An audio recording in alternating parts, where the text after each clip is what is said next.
पहलगाम आतंकी हमले पर विजय मानकर का बयान। 26 लोग इंडियन सिटीजन्स हैं और 2 लोग जो है दूसरे कंट्रीज के सिटीजन्स हैं।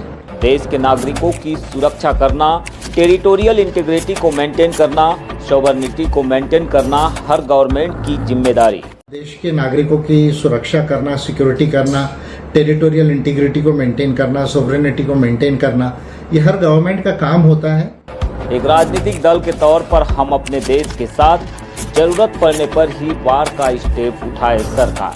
वॉर एकदम एक्सट्रीम स्टेज में जहां एकदम नेसेसरी होगा तो अनअवॉइडेबल होगा तो एक अलग बात है, पर वहां तक दूसरी जो स्ट्रेटेजिकल मिलिट्री और बाकी स्ट्रेटेजिकल स्टेप्स होती है उसको यदि हमारी गवर्नमेंट और एजेंसीज लेगी तो हमारे व्यू में वो ज्यादा अच्छा रहेगा। पहलगाम में 22 अप्रैल को जो आतंकी हमला हुआ जिसमें 28 लोगों की डेथ हुई है, जिसमें 26 लोग इंडियन सिटीजन्स हैं और 2 लोग जो है दूसरे कंट्रीज के सिटीजन्स हैं। ये निंदनीय है। कोई भी इंसान को अगर इस तरह से कोई भी अगर मार देगा तो ह्यूमन लाइफ का तो कोई वैल्यू ही नहीं है ना। आप किसी भी चीज़ के लिए किसी भी इंसान को यदि मार रहे हैं तो मैं समझता हूँ कि ये बहुत गलत चीज़ है।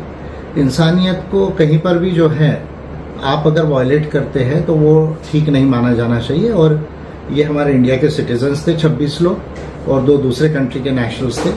तो और ये टेररिस्ट अटैक था एक तरह से, तो ये जो है इसको हम कंडेम करते हैं। इस चीज़ को कभी भी सपोर्ट नहीं किया जाना चाहिए। उसके बाद इंडिया पाकिस्तान में बहुत सारा टेंशन बढ़ा हुआ है। इंडियन गवर्नमेंट ने बहुत सारे स्टैंड लिए, उधर पाकिस्तान ने भी बहुत सारा स्टैंड लिया है।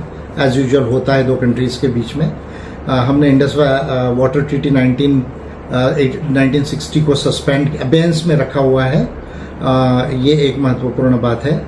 और इसके साथ में जितने भी पाकिस्तानी नेशनल्स थे जिनके वीज़ाज जो दिए गए थे टेम्पररी अलग अलग तरह के वीज़ाज, उनको वापस जाने के लिए कहा गया है। पर बहुत सारे जो सिटीजन्स हैं वो अभी भी गए नहीं हैं। जैसे महाराष्ट्र में बहुत बड़ी संख्या है, उनको भेजने में अभी तक जो यहाँ का एडमिनिस्ट्रेशन वापस जो है भेजने में नाकाम हुआ है। इस तरह के एक्शंस लिए। उसके साथ कुछ मिलिट्री भी जो स्ट्रेटेजिकल जो स्टेप्स होते हैं वो इंडियन गवर्नमेंट लेने का प्रयास कर रही है। और इस चीज़ को कहीं ना कहीं कंटेन करने का जो है बड़े पैमाने पर कोशिश ज़रूर होना चाहिए इंडियन गवर्नमेंट के तरफ से। गवर्नमेंट जो भी हो, देश के नागरिकों की सुरक्षा करना, सिक्योरिटी करना, टेरिटोरियल इंटीग्रिटी को मेंटेन करना, सॉवरेनिटी को मेंटेन करना, ये हर गवर्नमेंट का काम होता है। तो इसलिए जो है हमारी इंडियन गवर्नमेंट जो भी स्ट्रेटेजिकल इसमें जो स्टेप्स ले रही है तो वो लेने का हमें पूरा राइट है। और हमको इसको जो है जो हमारी आर्म्ड फोर्सेस है और इंटेलिजेंस एजेंसीज है वो इसको प्रॉपर प्लानिंग करके इसको कैसे जो है इस चीज़ को जो है कम किया जा सकता है या ख़त्म किया जा सकता है, उस पर जो है ज़रूर जो है वो प्लानिंग से काम करेंगे। हमको हमारी आर्म्ड फोर्सेस जो है उस पर पूरा भरोसा है। हमारी आर्म्ड फोर्सेस एक प्रोफेशनल आर्म्ड फोर्स है और बड़ी बहादुर जो है वो आर्म्ड फोर्सेस है इंडिया की। और एज अ पॉलिटिकल पार्टी जो है हम हमेशा जो है अपने कंट्री के साथ रहेंगे। हमारी कंट्री के आर्म्ड फोर्सेस जो है उनके साथ रहेंगे। सिर्फ हमारा इतना इसमें कहना है गवर्नमेंट से कि स्ट्रेटेजिकल थिंकिंग जो है लॉन्ग टर्म कैसे इसको हम कम कर सकते या ख़त्म कर सकते, उस पर जो है वो काम करे। एकदम नी जर्क रिएक्शन करके एकदम वॉर जैसा सिचुएशन जो है एकदम डेवलप ना हो, इस पर यदि अगर हमारी गवर्नमेंट ध्यान रखती है तो ज़्यादा अच्छा होगा। क्योंकि war is not a solution for anything. हाँ, लॉन्ग टर्म स्ट्रेटेजिकल जो इसमें स्टेप्स है वो लेकर इस चीज़ को कम किया जा सकता है। जैसे टेररिस्ट के जितने भी फंडिंग है या बेसिस है या इंटरनेशनल कनेक्शंस है या इवन पाकिस्तानी गवर्नमेंट का अगर उसको कहीं इनडायरेक्ट सपोर्ट होगा तो उसको भी कैसे हम लोग जो है वो टैकल कर सकते हैं, उस पर जो है there are sufficient intelligent people in the government and the intelligence agencies and armed forces जो इस चीज़ पर प्लानिंग बनाकर काम कर सकते हैं। और हम अपने कंट्री के साथ और आर्म्ड फोर्सेस के साथ रहेंगे। Only thing is that we want कि वॉर जैसा सिचुएशन एकदम जो है वो ना हो। बिकॉज चाइना फैक्टर भी इसमें, बांग्लादेश भी कुछ बात बोल रहा है।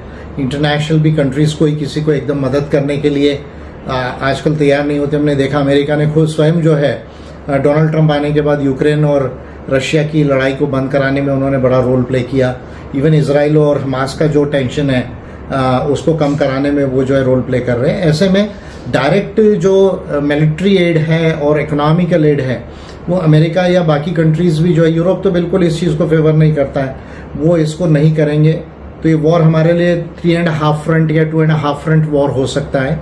तो हमारी प्रेजेंट इकोनॉमिक कंडीशन, क्योंकि इंडिया को डेवलप्ड कंट्री बनना है आगे 20 सालों में, उस पर यदि हम ज़्यादा फोकस करेंगे, वॉर एकदम एक्सट्रीम स्टेज में जहां एकदम नेसेसरी होगा तो अनअवॉइडेबल होगा तो एक अलग बात है, पर वहां तक दूसरी जो स्ट्रेटेजिकल मिलिट्री और बाकी स्ट्रेटेजिकल स्टेप्स होती है उसको यदि हमारी गवर्नमेंट और एजेंसीज लेगी तो हमारे व्यू में वो ज़्यादा अच्छा रहेगा। बाकी हम हमारे कंट्री